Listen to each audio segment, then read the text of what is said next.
চোখের প্রেশার, মানে আমরা তো হাই প্রেশার মানে জানতাম প্রেশার মাপলেই বডির হাই প্রেশার, রক্তচাপ বোঝা যায়, কিন্তু চোখে প্রেশার এটা কিভাবে সম্ভব?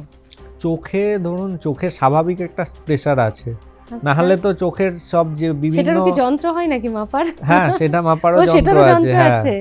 চোখের প্রেশার যদি না থাকে তাহলে কিন্তু চোখের যে বিভিন্ন স্ট্রাকচার আছে মানে সামনে থেকে পেছন অবধি, তাহলে সেইগুলো কিন্তু ঠিকঠাক থাকবে না। চোখের ভেতর একটা ফ্লুইড আছে, অ্যাকোয়াস হিউমার বলি যেটাকে আমরা, সেইটার সার্কুলেশন ঠিকঠাক থাকলে চোখের প্রেশারটা ঠিকঠাক মেনটেন থাকে।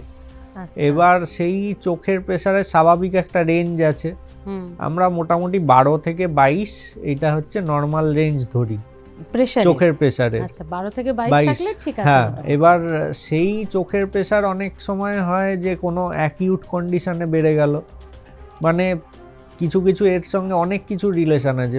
ধরুন পেশেন্ট কোনো মেডিসিন খান, তার সঙ্গেও কিন্তু রিলেটেড প্রেশার বাড়তে পারে। হ্যাঁ, এবার রোগের জন্য ধরুন মেডিসিন, সেই মেডিসিনটা লাগবে। অনেকের ধরুন কিডনি ট্রান্সপ্লান্ট হয়েছে, তার তো সারা জীবন একটা স্টেরয়েড সাইটোটক্সিক ড্রাগ সেগুলো চলবে, এবার তার এফেক্টে কিন্তু স্টেরয়েড খেলে চোখের প্রেশার বাড়তে পারে।